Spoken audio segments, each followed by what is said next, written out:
Бурулкан Кадырбекова Сары Булуң айыл өкмөтүндө социалдык кызматкер болуп эмгектенет. Ал жумушка келгенде айыл өкмөт башчысы таштанды маселеси орчундуу болуп турган учурда ушул көйгөйдү өз колуна алып чечүүнү суранган. Биздин айылда мурда таштандыны чыгаруу болгон эмес. Көрүнгөн жерде, сайда, аңда чыгарып келишкен да. Буга чейин да уюшулуп, мындай 1-2 чыгарылып, андан кийин кайра колго алынбай калган. Жергиликтүү кеңештин депутаттары айыл тургундарынан бир кварталда 200 сомдон таштандыны чыгаруу үчүн чогултулсун деген чечим чыгарышкан. Айыл өкмөттүн карамагында таштанды ташуучу унаа жок болгондуктан чогултулган каражат жеке менчик айдоочуну жалдоого сарпталат. Таштанды бир айда бир жолу чыгарылат. Ага орто эсеп менен 3600 сом кетет. Биринчи биз билген жокпуз да. Баклажкалар менен эле кошо бүт эле салып берсе эле ошол боюнча жүктөй бердик. Анан баклажкалар деген бир топ жерди ээлеп, бат эле машинага толуп калат экен. Анан баклажкаларды өзүнчө чогулткула деп жарыя кылдык элге. Өзүбүздүн айылда да WhatsApp группаларыбыз бар. Кайсы күнү мусор чыгарылат, мен биринчи айдоочу менен келишим түзүп алам. Анан ошол менен элге группадан жарыялайм. Тургундар алгач таштандыларды сорттоп, пластик пакеттерди өзүнчө чогултушат. Алар айыл өкмөттүн кампасында сакталып, кийин Бишкекке кайра иштетилүүчү станцияга тапшырылат. Социалдык кызматкердин айтымында таштандылар автоунаанын ичине салынат,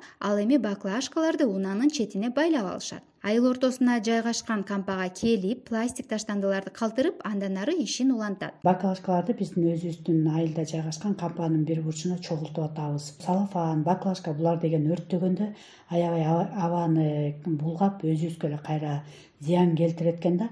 Ошон үчүн ушуларды өрттөбөй, ошол таштандыдан дагы биз акча табуунун жолун ойлоп, ушуларды бизден айылга деген кээде бош машиналар каттап калат, ошолорду чогулта берели.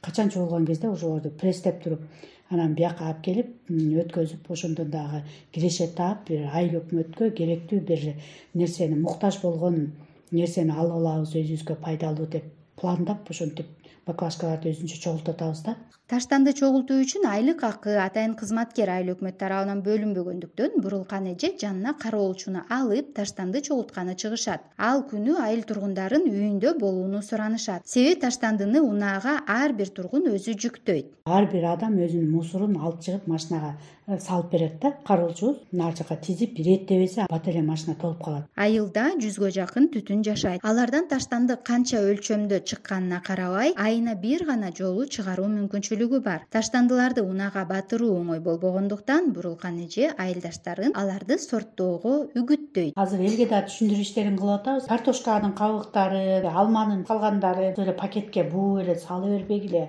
Аны деген биогумус кылгыла. Ошол кыкты өзүнчө бир жерге үйүп коюп, калдыктарын алып барып эле ошол жерге тыштай бергиле.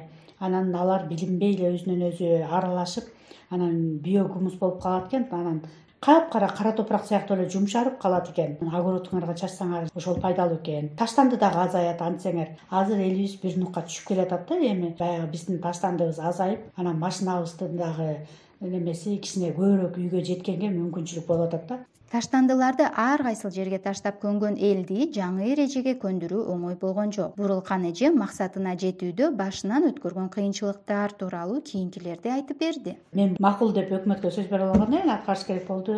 Башында бизди түшүнбөй 200 сомду эмне кыласыңар, анан ал акчаны эмне кылып атасыңар, жеп атасыңарбы, эсептеп бергиле деген дагы болду. Анан акырында мен эсептеп да бердим. Эгерде ишенбесеңер, мен менен чогуу чыккыла. Эгерде такыр мен жакпай атсам, анда өзүңөр алып чыгаргыла дегенге чейин бардым. Кээ бирлери болсо таштанды чыгаратсыз эле таштандыларын үйүп таштап коюп туруп жок болуп кетишет. Анан аны өзүм кошо жүктөшүп жүрдүм. Бул аркылуу элге түшүндүрүп атып, аны да бир нукка салдык. Азыр ар ким өзүнүн таштандысын өзү салып берет. Бул иш жаңы башталып жатканда Бурулкан эжени сындагандар көп болду. Алар жаман сөздөрдү жолдошуна чейин барып айтканын эскерип, жолдошу мындай жумуштан баш тартканды сунуштаган. Башында түшүнбөчүлүктөр болду. Ар кандай сөздөрдү айтты. Жолдошум деле сен эмне айыл өкмөткө мусор чыгаргыч болуп келдиңби?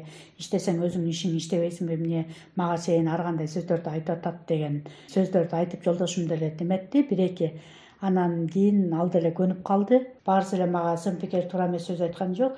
Жылуу пикир сөздөрдү да айтып, 6 дем алыш күнү чыгарганга аракет. Анан ошол эс алуу убактыңды бөлүп, сен ушу эс албай эл үчүн иштеп берип атканыңа ыраазыбыз деп мага ушу баталарын берип, алкоолорун айткандагы жашоочулар болот. Бардык эле өзгөрүүлөрдү калк позитивдүү кабыл албайт, бирок кичинекей өзгөрүүлөр чоң көйгөйлөрдү чечүүгө алып келет. Мисалы, Кара Суу айылынын тургундары таштандыны сорттогонду эле эмес, андан киреше тапканды да өздөштүрүү алдында турат.